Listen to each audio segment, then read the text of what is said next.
मान पिता धन्यवाद करते हैं आज के सुंदर बाइबल अध्ययन के लिए। खुदावन हर एक को बड़ी बरकत दे, आशीष कर पिता यीशु नाम से मांगते हैं आमीन। हम पढ़ेंगे व्यवस्था विवरण 15 अध्याय 7वां वर्ष छुटकारे का वर्ष। 7 वर्ष बीतने पर तुम छुटकारा दिया करना, अर्थात जिस किसी ऋण देने वाले ने अपने पड़ोसी को कुछ उधार दिया हो वह उसे छोड़ दे और अपने पड़ोसी या भाई से उसे बरबस न भरवाए, क्योंकि यहोवा के नाम से इस छुटकारे का प्रचार हुआ है। परदेशी मनुष्य से तू उसे बरबस भरवा सकता है, परंतु जो तेरे भाई के पास तेरा ही हो उसे तू बिना भरवाए छोड़ देना। तेरे बीच कोई दरिद्र न रहेगा, क्योंकि जिस देश को तेरा परमेश्वर यहोवा तेरा भाग करके तुझे देता है कि तू उसका अधिकारी हो, उसमें वह तुझे बहुत ही आशीष देगा। इतना अवश्य है कि तू अपने परमेश्वर यहोवा की बात चित्त लगाकर सुने और इन सारी आज्ञाओं के मानने में जो मैं आज तुझे सुनाता हूँ चौकसी करे, तब तेरा परमेश्वर यहोवा अपने वचन के अनुसार तुझे आशीष देगा। तू बहुत जातियों को उधार देगा, पर तुझे उधार लेना न पड़ेगा। तू बहुत जातियों पर प्रभुता करेगा, परंतु वे तेरे ऊपर प्रभुता न करने पाएंगी। जो देश तेरा परमेश्वर यहोवा तुझे देता है, उसके किसी फाटक के भीतर यदि तेरे भाइयों में से कोई तेरे पास दरिद्र हो, तो अपने उस दरिद्र भाई के लिए ना तो अपना हृदय कठोर करना और ना अपनी मुट्ठी कड़ी करना। जिस वस्तु की घटी उसको हो, उसकी जितनी आवश्यकता हो उतना अवश्य उसका हाथ ढीला करके उसको उधार देना। सचेत रह, तेरे मन में किसी अधर्म चिंता न समाये कि 7वां वर्ष जो छुटकारे का वर्ष है वह निकट है, और अपनी दृष्टि अपने उस दरिद्र भाई की ओर क्रूर करके उसे कुछ न दे, और वह तेरे विरुद्ध यहोवा की दुहाई दे, तो वह तेरे लिए पाप ठहरेगा।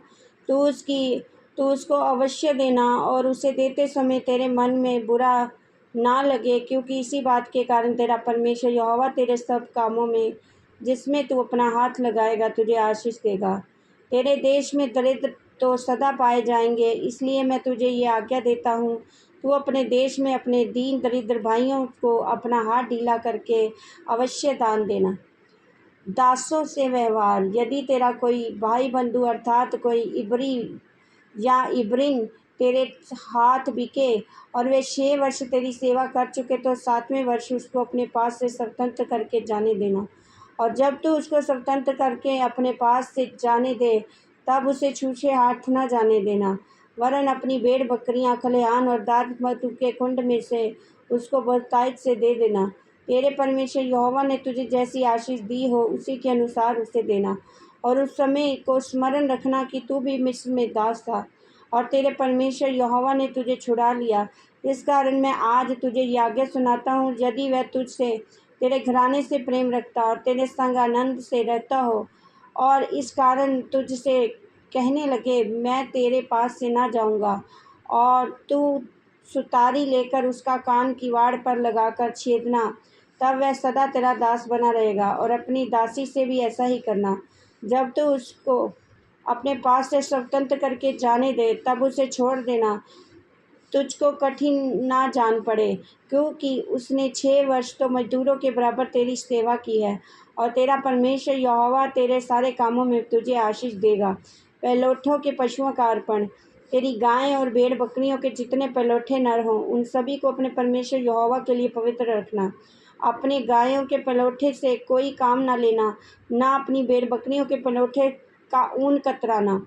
उस स्थान पर जो तेरा परमेश्वर यहोवा चुन लेगा, तू यहोवा के सामने अपने अपने घराने समेत प्रतिवर्ष उसका मांस खाना। परंतु यदि उसमें किसी प्रकार का दोष हो, अर्थात वह लंगड़ा या अंधा हो, या उसमें किसी प्रकार की बुराई या दोष हो, तो उसे अपने परमेश्वर यहोवा के लिए बलि ना करना। उसको अपने फाटकों के भीतर खाना। शुद्ध और अशुद्ध दोनों प्रकार के मनुष्य जैसे चिकारे और हिरन का मांस खाते हैं, वैसे ही उसका भी मांस खा सकेंगे, परंतु लहू ना खाना।